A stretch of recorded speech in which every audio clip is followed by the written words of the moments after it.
اعوذ باللہ من الشیطان الرجیم بسم اللہ الرحمن الرحیم ان اللہ یأمرکم، بے شک اللہ تعالی تم کو حکم دیتا ہے، ان تؤدوا الامانات، یہ کہ تم امانتوں کو لٹاؤ، الی اہلیہا، ان کے اہل کی طرف، جو اس کا اہل ہے نہ اہلوں کی طرف امانتیں نہ لٹاؤ۔ وَإِذَا حَكَمْتُمْ بَيْنَ النَّاسِ، اور دوسرا حکم اللہ نے دیا کہ جب تم فیصلہ کرو لوگوں کے درمیان تو ان تحکموا بالعدل، تو عدل اور انصاف کے ساتھ فیصلہ کرو۔ ان اللہ نعم ما یعظکم بہ، بے شک اللہ تعالیٰ تمہیں اچھی نصیحت کرتا ہے۔ ان اللہ کان سمیعا بصیرا، بے شک اللہ تعالیٰ سننے والا ہے اور دیکھنے والا ہے۔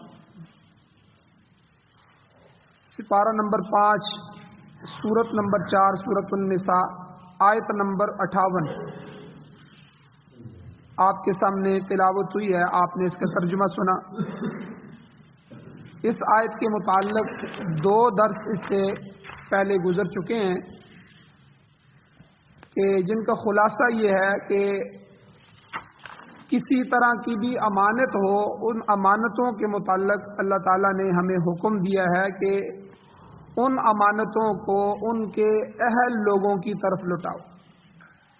اگر کوئی حاکم ہے تو وہ بے انصافی نہ کرے، کوئی آدمی کسی جگہ جرگوئی ہے تو وہ بے انصافی نہ کرے، انصاف کے ساتھ فیصلے کرو۔ یہ 2 چیزیں کہ امانت کسی منصب پر کسی کو تعین کرنا، کسی کو کسی منصب پر لگانا، یہ بڑی ذمہ داری ہے۔ اور اسی طرح کسی کے پاس کسی کی چیز رہن ہے، کسی کے ذمے وراثت ہے، کسی کے ذمے قرضہ ہے، یتیم کے حوالے سے کوئی مال ہے یا اور کوئی چیز ہے، وہ سب امانتوں میں آ جاتے ہیں۔ تو امانتیں ان کے اہل والوں کو لٹاؤ۔ اور 4 خوبیاں پچھلے درس میں بیان ہوئی ہیں۔ حضور علیہ السلام نے فرمایا تھا، نبی علیہ السلام کی حدیث ہے، اربع اذا کن فیک، اگر تمہارے اندر یہ 4 خوبیاں ہوں گی تو فلا علیک فیما فات من الدنیا، تو پھر دنیا میں کوئی چیز بھی تم سے فوت ہو جائے تو تمہیں کوئی پرواہ نہیں ہے، کوئی حرج نہیں۔ پہلی چیز حفظ امانت تھی کہ جب تک یہ امت، یہ لوگ امانت کی حفاظت کرتے رہیں گے تو ان میں خیر ہی خیر ہوگی، تفسیر گزر چکی ہے۔ دوسری چیز صدق حدیث، بات سچی کرنا۔ تیسری چیز تھی حسن خلق، اچھے اخلاق رکھنا۔ چوتھی عفت طعمہ، لقمے کا حلال ہونا، لقمے کا پاکیزہ ہونا، کھانے کا پاکیزہ ہونا، اس میں حرام کی ملاوٹ نہ کرنا۔ تو جب تک یہ 4 چیزیں امت میں رہیں گی تو جس فرد میں رہیں گی اللہ تعالیٰ اس کی زندگی میں، اس کی ہر چیز میں برکتیں رکھیں گے۔ اسی طرح ایک اور حدیث ہے، حضرت انس رضی اللہ تعالیٰ عنہ راوی ہیں، ان کی روایت ہے کہ حضور نبی کریم صلی اللہ علیہ وسلم نے ارشاد فرمایا، لا تزال هذه الامت بخیر، یہ امت ہمیشہ خیر پر رہے گی، بہتری میں رہے گی، جب تک یہ 3 سنہری اصول، ذری اصول جو ہے وہ اپناتی رہے گی، ان اصولوں پر کاربند رہے گی۔ حضور نے حدیث میں فرمایا، پہلا اصول یہ ہے کہ ما اذا قالت صدقت، یعنی امت کے افراد جب بھی بات کریں گے تو سچی بات کریں گے، بات میں جھوٹ کی ملاوٹ نہیں، سیدھی سیدھی بات، چاہے اس سے نقصان ہو جائے، جیسا بھی ہو جائے، بھائی سچی بات یہی ہے کہ یار اس وجہ سے میں نہیں آ سکا یا یہ معاملہ ہوا تھا، تو جھوٹ نہیں۔ تو جھوٹ اللہ کو ناپسند ہے، سخت ناپسندیدہ ہے۔ بلکہ ایک حدیث کا مفہوم ہے کہ حضور نے فرمایا، جب آدمی جھوٹ بولتا ہے تو اس کے منہ سے ایسی بدبو نکلتی ہے کہ جو فرشتے ہوتے ہیں وہ 1 میل دور تک اس سے بھاگ جاتے ہیں۔ تو اللہ کو جھوٹا آدمی بالکل پسند، تو اس لیے حضور نے پہلا اصول فرمایا، یہ سنہری اصول ہے کہ ما اذا قالت صدقت، جب بھی وہ بولے تو سچ بولے۔ اور دوسری بات یہ ہے، اذا حکمت عدالت، جب اسے فیصلے کے لیے بلایا جائے، جیسے محلے میں جرگوئی آدمی ہوتے ہیں یا قاضی ہوتا ہے یا جج ہوتا ہے یا کوئی بھی ہے جو فیصلہ کرنے والا، تو وہ کبھی بھی یہ نہ دیکھے کہ ایک طرف میرا بھائی ہے یا ایک طرف میری برادری ہے یا ایک طرف میرا دوست ہے، وہ ان چیزوں کو نہ دیکھے۔ اذا حکمت عدلت، جب فیصلہ کریں تو حق و انصاف کے ساتھ فیصلہ، کیونکہ اللہ نے انہیں حکم دیا ہے، حضور نے فرمایا کہ ان کو حکم دیا جا چکا ہے کہ جب بھی فیصلہ کرو اذا حکمتم بین الناس ان تحکموا بالعدل، اس آیت میں کہ جب تم فیصلہ کرو تو لوگوں کے درمیان تو ان تحکموا بالعدل، عدل کے ساتھ فیصلہ کرو، بے انصافی نہ کرو۔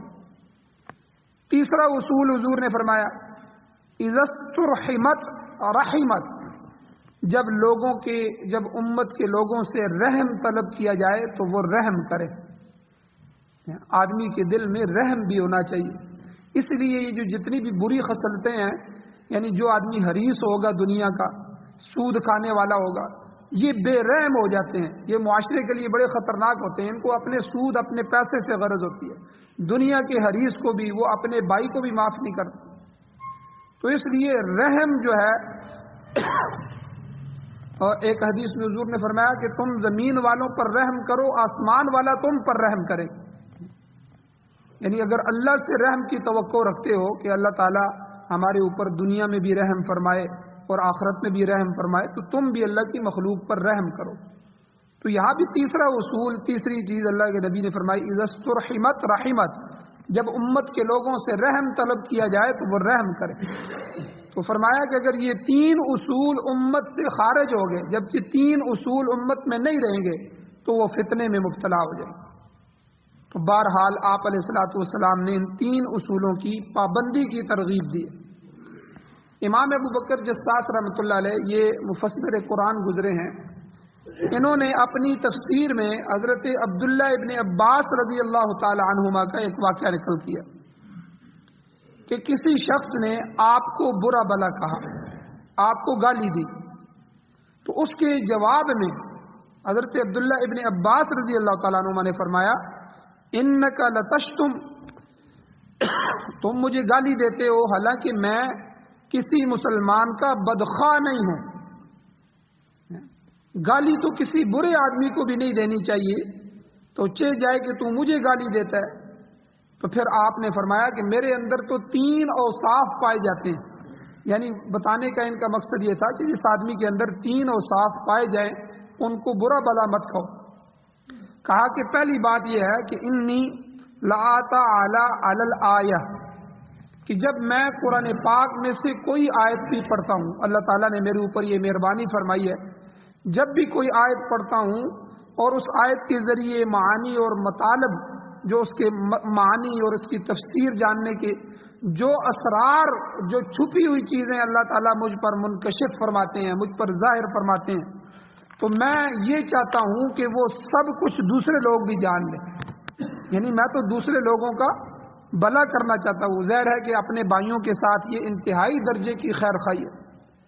تو حضرت عبداللہ ابن عباس رضی اللہ تعالیٰ عنہ صحابہ میں سے یہ ایسے صحابی تھے کہ امت میں سب سے بڑے مفسر قرآن کا خطاب ان کو ہے، یعنی ان کی تفسیر سب سے زیادہ معتبر تفسیر ہے قرآن مجید۔ تو جب وہ کوئی آیت پڑھتے ہوں گے تو آپ کے ذہن میں کیسے کیسے مضامین آتے ہوں گے، اور اللہ تعالیٰ ان کے قلب اور ان کے دل اور ذہن پر کیسے کیسے راز منکشف کرتا ہوگا۔ تو فرماتے ہیں کہ میں چاہتا ہوں کہ یہ سب کچھ دوسرے لوگ بھی جانیں۔ تو اس قسم کی مثالیں ہمارے قریبی زمانے میں بھی ملتی ہیں۔ شاہ ولی اللہ محدث دہلوی رحمۃ اللہ علیہ اپنی کتاب فیوض الحرمین میں لکھتے ہیں کہ جب میں قرآن پاک کی کوئی آیت پڑھتا ہوں تو بعض اوقات اس آیت کے تحت مجھ پر علم و عرفان کے اتنے دروازے کھل جاتے ہیں کہ میں سمجھتا ہوں کہ یہ آیت ایسا وسیع سمندر ہے جس کا کوئی ساحل نہیں ہے۔ تو بہرحال حضرت ابن عباس رضی اللہ تعالیٰ عنہ فرماتے ہیں کہ قرآن پاک کی جو تشریح اللہ کریم میرے قلب میں، میرے دل میں ڈال دیتا ہے، میں یہ چاہتا ہوں کہ لوگ اس سے واقف ہو جائیں۔ اور اسی طرح ایک واقعہ دو ہمارے فقہ کے امام ہیں، امام احمد بن حنبل رحمۃ اللہ علیہ اور امام شافعی رحمۃ اللہ علیہ، ان کا بھی آتا ہے۔ ایک دفعہ امام احمد بن حنبل رحمۃ اللہ علیہ دور سے سفر کر کے امام شافعی رحمۃ اللہ علیہ کے گھر تشریف لائے، تو پہلے پیغام بھیجا، تو امام شافعی رحمۃ اللہ علیہ نے اپنی جو بچیاں تھیں ان کو بتایا کہ دنیا کا ایک امام میرے گھر میں آ رہا ہے. بچیاں بھی اہل اللہ تھی، اللہ والی تھی، بڑی خوش ہوں گی کہ اتنا بڑا عالم، اتنا بڑا مہمان ہمارے گھر میں آ رہا ہے. تو اس وقت جو علماء صلحاء ہوتے تھے، مختصر سا کھانا ہوتا تھا اور عبادت ہوتی تھی، رات کی تہجد نہیں چھوڑتے تھے، اور اسی طرح دوسرے اوصاف ان میں پائے جاتے تھے. تو وہ بڑے خوش ہوئے کہ ایسا آدمی، برکت والے پاؤں، برکت والے قدم ہمارے گھر میں لگیں گے. اب حضرت آ گئے امام احمد بن حنبل رحمۃ اللہ علیہ. اب رات کا جب کھانا انہوں نے دیا تو کھانا انہوں نے کئی آدمیوں کا کھا لیا، یعنی زیادہ کھانا کھایا. تو بچیوں کو حیرانگی ہوئی کہ یہ کیسا عالم ہے کہ اتنا زیادہ کھانا انہوں نے کھا لیا. اچھا، خاموش ہو گئے. اب رات کو انہوں نے نماز شماز پڑھ لی عشاء کی. تو نماز پڑھنے کے بعد بچیوں نے رات کو جو لوٹا ہوتا ہے، وضو کا برتن ہے، وہ بھر کے پانی سے رکھ دیا کہ حضرت رات کو کسی وقت اٹھیں گے اور اٹھ کر تہجد پڑھیں گے تو تکلیف نہیں ہوگی، وضو کر لیں گے. تو اس وقت اس طرح باتھ روم واش روم نہیں ہوتے تھے. اب وہ صبح جب اٹھے تو اسی طرح پانی پڑا ہوا ہے، پانی کو انہوں نے استعمال ہی نہیں کیا. انہوں نے ابا جی سے کہا کہ یہ کیسا عالم ہے کہ جس نے کھانا بھی 2-3 آدمیوں کا کھا لیا اور پھر رات کو اٹھ کے تہجد بھی نہیں پڑھی، اور پھر صبح نماز پڑھنے کے لیے چلے گئے تو پھر بھی وضو نہیں کیا. فجر کی نماز کے لیے بھی اسی پانی اسی طرح پڑا ہوا ہے. بڑے حیران ہو گئے. امام شافعی رحمۃ اللہ علیہ بچیوں کی جب یہ بات سنی تو حیران ہو گئے. تو انہوں نے صبح جو ہے امام احمد بن حنبل رحمۃ اللہ علیہ سے پوچھا کہ میری بچیاں یہ کہہ رہی ہیں تو آپ نے کھانا بھی اتنا زیادہ کھایا ہے، حالانکہ ہمیں لقمے، مہمان کے لقمے نہیں گننے چاہیے، لیکن تعجب ہوتا ہے کہ ہم اپنے وقت کے امام ہیں دونوں. ایک فقہ کے امام ہے امام شافعی رحمۃ اللہ علیہ، ایک حنبلی امام احمد بن حنبل دوسرے فقہ کے امام، 4 بڑے اماموں میں سے. تو اس طرح تو ہم نے اپنے نفس کو نہیں پالنا جس طرح آپ نے کھانا کھایا، اور دوسرا آپ نے رات تہجد بھی نہیں پڑھی، تیسرا آپ نے صبح نماز کے لیے بھی وضو نہیں کیا، پانی اسی طرح پڑا ہو. یعنی حیران کن باتیں. تو حضرت نے کہا کہ بھئی واقعتاً آپ کی بات صحیح ہے. اب تینوں باتوں کا میرا جواب سنیں کہ رات کو جب میں آیا تھا تو میں نے پہلا لقمہ جب کھایا، اس لقمے کی نورانیت مجھے اندر اتنی محسوس ہوئی کہ میں نے اپنے آپ سے کہا کہ احمد بن حنبل، ایسا نورانی کھانا تمہیں اس کے بعد کہیں نہیں ملے گا. ہر کھانے میں ظلمت ہے، جھوٹ ہے، ملاوٹ ہے. یہ اہل اللہ کے گھر کا کھانا ہے، آج موقع ملا ہے خوب کھا لو.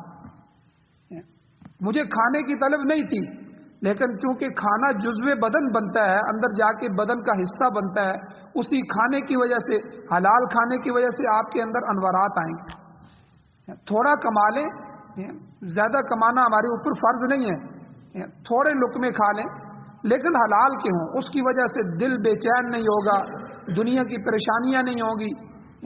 جو لوگ کروڑوں کی دولت رکھ کے پھر بھی ٹینشن میں آ کے خودکشیاں کر کے مر رہے ہیں، کیا وجہ ہے کہ اندر بے چینی ہے. باہر تو کوٹھیاں بنی ہوئی ہیں، بنگلے ہیں اور پراپرٹیاں ہیں اور اربوں روپے کی جو ہے وہ بینک بیلنس ہے، لیکن اندر کا کھاتا خراب. تو حضرت نے کہا کہ جی جب کھانا آیا تو کھانا کھا کے میں خوب سیر ہو گیا، اور جتنا بھی، یعنی حالانکہ اہل اللہ پیٹ بھر کے نہیں کھاتے، حضور علیہ السلام نے فرمایا کہ کھانے کے 3 حصے کیا گیا، تو کم از کم معدے کا ایک حصہ جو ہے وہ کھانے کا ہو، ایک پانی کا ہو، ایک خالی چھوڑا جائے. ڈاکٹر حضرات بھی یہ کہتے ہیں، آج کی تحقیق بھی، کہ معدے کو فل نہ کرو، کیونکہ معدہ ایک مشین ہے، اس نے کام کرنا ہوتا ہے، اس کھانے کو جو ہے اس نے رگڑنا ہوتا ہے، اور اسی معدے نے آگے جگر کو بھی سپلائی کرنا ہوتا ہے، جس نے آگے پھر اس پہ خون بنانا ہوتا ہے، اسی نے آگے اسی میں سے ملیدہ نکال کے جو ہے رگوں میں، آنتوں میں بھیجنا ہوتا ہے جو پخانے کے راستے سے خارج ہوتا ہے، اسی نے جو ہے اس میں سے وہ چیزیں نکالنی ہوتی ہے جو پسینے کے راستے سے ہمارے جسم کے مسام، جسے ہم کہتے ہیں جسم میں میل چڑھ گئی ہے، تو یہ میل جسم کے اندر سے نکلتی ہے، مسام سے پسینہ نکلتا ہے اور پسینے کے ساتھ آتی ہے. اسی معدے نے پھر آگے گردوں کو بھی جو ہے وہ پانی دینا ہوتا ہے، جو پھر وہ واش کر کے آگے اس کو پیشاب کی صورت میں نکال دیتے ہیں. تو یہ معدہ جو ہے، اس لیے کہتے ہیں معدے کی بیماری جو ہے، وہ معدہ بیمار ہو گیا تو 100 بیماریاں لگ جائیں. تو وہ 100 بیماریاں اسی طرح. تو حدیث میں بھی حضور نے فرمایا کہ معدے کا کچھ حصہ خالی رکھا جائے تاکہ وہ آسانی کے ساتھ اس پہ.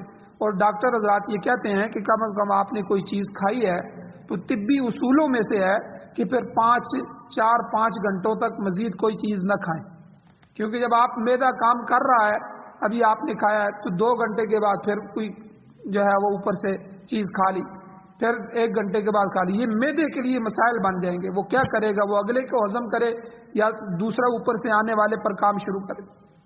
تو بہرحال امام احمد بن حنبل رحمۃ اللہ علیہ نے فرمایا کہ مجھے یہ کھانا پہلی دفعہ ملا تھا اور میں نے پہلا لقمہ ڈالا تو مجھے اتنی نورانیت محسوس ہوئی کہ میں نے کہا کہ یہ کھانا آج کے بعد شاید تمہیں کسی اور گھر میں نہ ملے، تو اس لیے یہ کھانا کھا لو.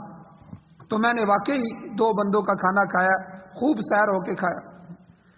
اور پھر فرمایا کہ آپ پانی کا پوچھ رہے ہیں کہ میں نے تہجد نہیں پڑھی. انہوں نے کہا کہ میں نے تہجد بھی پڑھی ہے. اس کھانے کی برکات اتنی تھی کہ میں رات کو پھر سویا نہیں ہوں. وہ عشاء کا جو وضو ہے اسی وضو سے میں نے تہجد بھی پڑھی ہے، اسی عشاء کے وضو سے میں نے فجر کی نماز بھی پڑھی. اور رات کو اس کی نورانیت کا کیا اثر ہوا، اس لقمے کی نورانیت کا. امام احمد بن حنبل رحمۃ اللہ علیہ فرماتے ہیں کہ میں جب تھوڑی دیر کے لیے لیٹنے لگا تو نیند تو مجھے نہیں آئی، تو قرآن کی آیتیں میرے ذہن میں گردش کرنے لگی اور میں نے ان آیتوں سے کم و بیش تقریباً 200 مسائل قرآن سے آج نکالے. آپ دیکھیں کہ یعنی یہ لقمے کی نورانیت کی برکت. پھر واقعی بچیوں نے کہا کہ واقعی یہ اللہ والے لوگ ہیں. تو اس لیے یہاں بھی حضرت عباس رضی اللہ تعالیٰ نے اس کو کہا کہ بدبخت آدمی تم مجھے گالی دیتے ہو، حالانکہ میں مفسر قرآن ہوں. اللہ کے نبی صلی اللہ علیہ وسلم نے ان کو کہا کہ تفسیر قرآن کی سیکھنی ہے تو عبداللہ ابن عباس سے سیکھو. اور کہتے ہیں میرے اندر یہ وصف ہے، اللہ نے رکھ دیا ہے کہ جب کبھی قرآن پاک کی آیت پڑھتا ہوں اس کی تشریح اللہ میرے دل میں ڈال دیتے ہیں. تو میں یہ چاہتا ہوں کہ سب لوگ اس سے واقف ہو جائیں، یعنی میں لوگوں کی خیر خواہی کرتا ہوں، بھلائی چاہتا ہوں کہ دین کی اس بات سے لوگ بھی واقف ہو جائیں. اور حضرت عبداللہ ابن عباس رضی اللہ عنہ نے اس آدمی کو کہا کہ دوسری خوبی میرے اندر یہ ہے کہ جب کسی مسلمان حاکم کے متعلق یہ میں سنتا ہوں کہ وہ انصاف کے ساتھ فیصلہ کرنے والا ہے تو مجھے بڑی خوشی ہوتی ہے.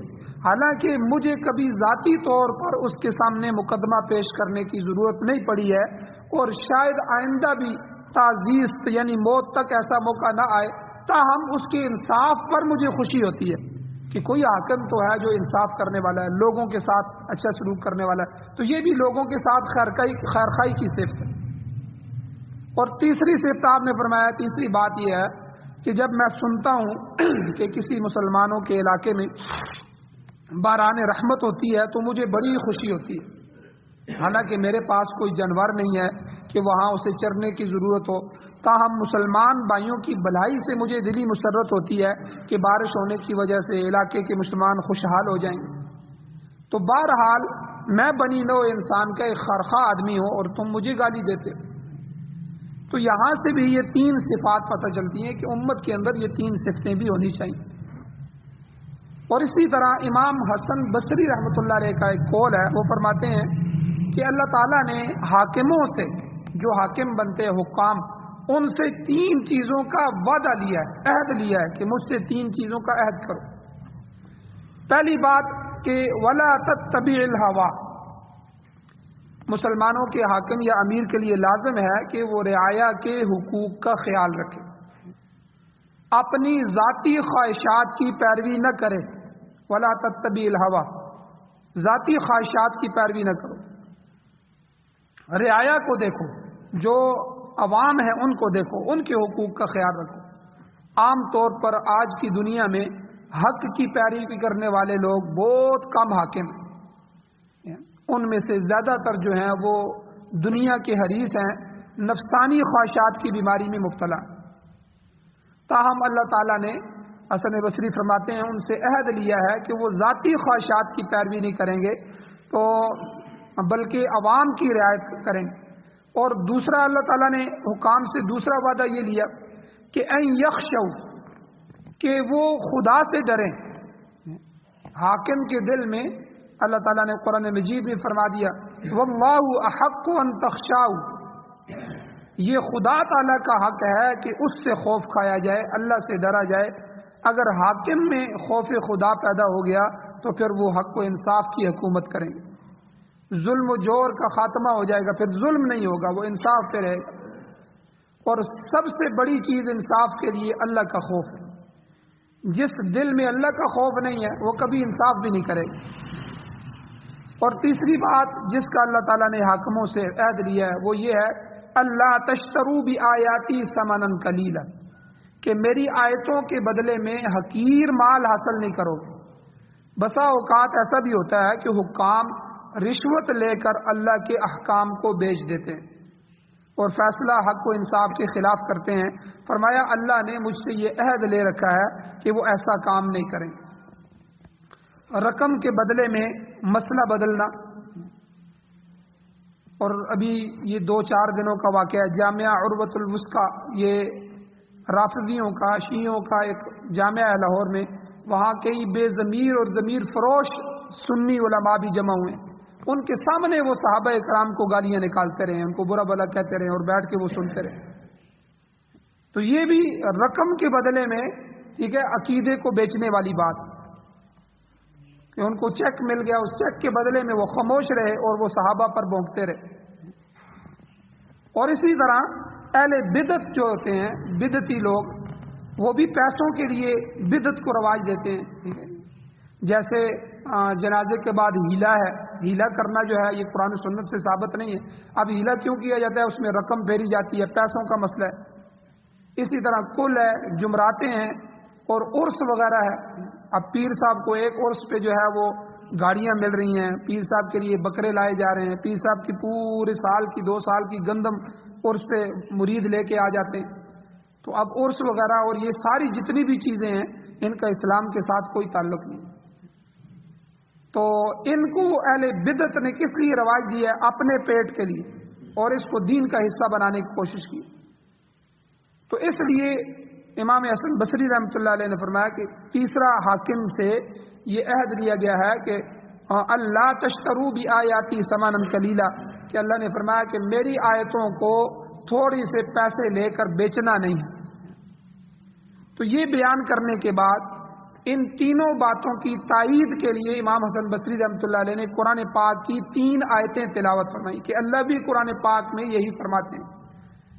پہلے عہد کے متعلق جو ہے کہ خواہشات کی پیروی نہیں کرنا، عوام کو دیکھنا ہے، اس کے متعلق سورہ صاد کی یہ آیت ہے کہ اللہ تعالیٰ نے اپنے پیغمبر داؤد علیہ السلام کو جو حکومت دی تھی، داؤد علیہ السلام بادشاہ گزرے ہیں، ان کو بھی اللہ نے فرمایا یا داؤد، اے داؤد انا جعلناک خلیفۃ فی الارض، بے شک ہم نے آپ کو زمین میں اپنا خلیفہ بنایا ہے، بادشاہ بنایا ہے، حاکم بنا دیا ہے۔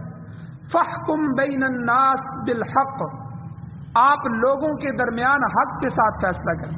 ولا تتبع الہویٰ، اپنی خواہشات کے مطابق فیصلہ نہیں کرنا، آپ نے اپنی خواہشات کی پیروی نہیں کرنا۔ دیکھیں وقت کا پیغمبر ہے، حالانکہ پیغمبر ایسا نہیں کرتے، لیکن پیغمبر کو حکم دے کے امت کو سمجھایا جاتا ہے۔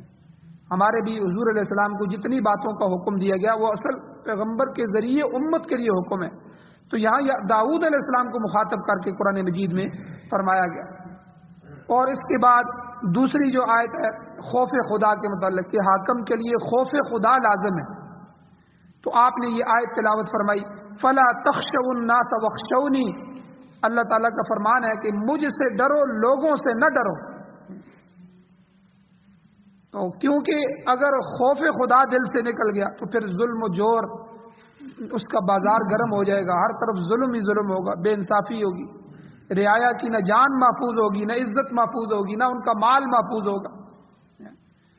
ہمارے اکابر میں سے مولانا اعظم طارق صاحب شہید رحمۃ اللہ علیہ گزرے ہیں، جرنیل اعظم، ان کا ایک جملہ بڑا مشہور ہے، وہ کہتے تھے کہ فلاں کہتے ہیں ڈر گئے ڈر گئے، تو کہتے ہیں خدا رب ذوالجلال کی قسم کہ اللہ کی ذات کے علاوہ کسی اور کا ڈر میں اپنے دل میں رکھنا کفر سمجھتا ہوں۔ تو وہ یہی آیت ہے قرآن مجید میں، اللہ خود کہتے ہیں فلا تخشوا الناس، لوگوں سے نہ ڈرو، واخشونی، مجھ سے ڈرو۔ لوگوں سے کیا ڈرنا ہے، اپنا حق مسئلہ بیان کرو، کوئی تمہارا رزق دینے والا ہے؟ کوئی خفا ہوتا ہے تو 100 دفعہ خفا ہو. تو اس لیے انہوں نے یہ کہا کہ ہم صحابہ کی عزت پر پہرے دیتے رہیں گے، ابو بکر صدیق عمر کے اوپر پہرے دیتے رہیں گے، ہم کسی کو ان کے خلاف زبان استعمال نہیں کرنے دیں گے. تو کئی دفعہ لوگ کہتے ہیں جی وہ فلاں جگہ سے ڈر گئے، اس پر انہوں نے یہ جملہ کہا تھا. تو بات بھی یہی ہے، امام حسن بصری بھی یہ فرماتے ہیں کہ حاکم سے اللہ نے عہد لیا ہے کہ تم نے ڈرنا نہیں ہے، کیونکہ حاکم کے اوپر ذمہ داری ہوتی ہے. اگر وہ ڈر کی وجہ سے غلط فیصلے کرنا شروع کر دے، اللہ کی ذات کے ڈر نکل گیا، لوگوں کا ڈر آ گیا، امریکہ کا ڈر آ گیا، برطانیہ کا ڈر آ گیا، وہ ہمارے پیسے بند کر دیں گے، ہمارا ملک کیسے چلے گا، ہمارا رزق بند ہو جائے گا. اس لیے وہ کیا فیصلے کر رہے ہیں؟ ٹرانسجینڈر بل، مرد کے ساتھ شادیاں، مرد اپنی جنس بدل سکتا ہے، اور یہ ہمارے ملک پاکستان میں ہو رہا ہے اور ابھی ہو رہا ہے. اگر ہم نے یورپ کو ناراض کر دیا، یورپ کو خدا بنا بیٹھے، ہر بات میں ان کا خوف اور ڈر جو ہے وہ دل میں ڈالا ہوا. کتنے فیصلے ہو رہے ہیں مدارس کے بارے میں، دین کے بارے میں، ختم نبوت کے قانون کے بارے میں فیصلے کر رہے ہیں. تو اس لیے حاکم سے حسن بصری فرماتے ہیں یہ عہد لیا گیا اور کہ تم نے اللہ کا حق یہ ہے کہ اس سے خوف کھایا جائے، یہ اللہ کا حق ہے. اللہ کے حقوق جہاں بہت سارے ہیں ان میں سے یہ بڑا حق ہے کہ تمہیں لوگوں سے نہیں ڈرنا.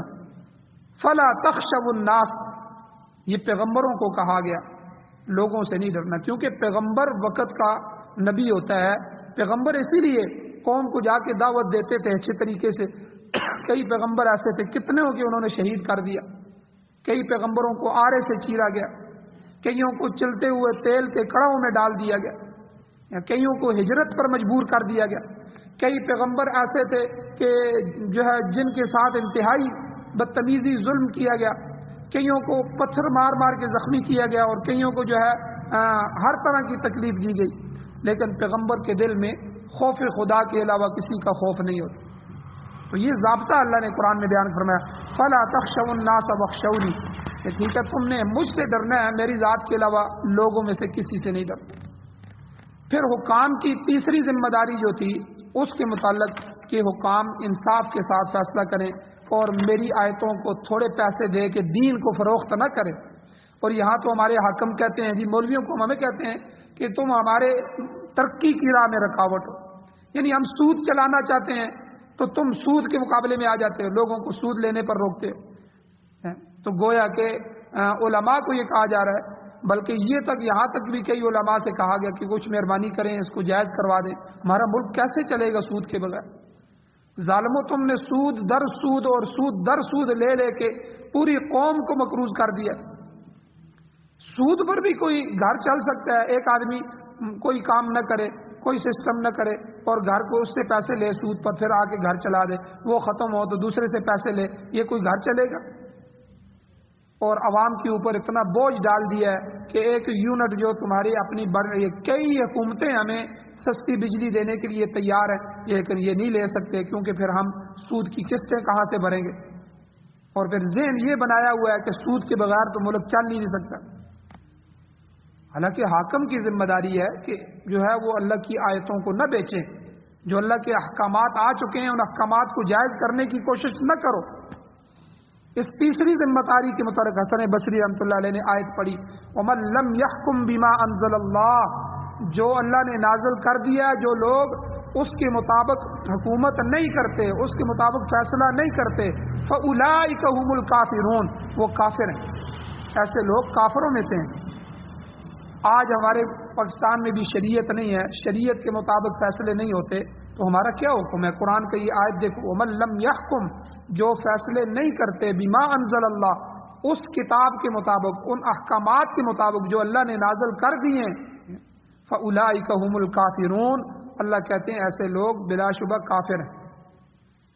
اگر اللہ کے احکام برحق ہونے سے آدمی انکار کرتا ہے تو وہ تو کافر ہو جاتا ہے، اور ایمان رکھنے کے باوجود غلط فیصلہ کرتا ہے تو ایسے شخص کو اللہ تعالی نے فاسق اور ظالم کہا ہے.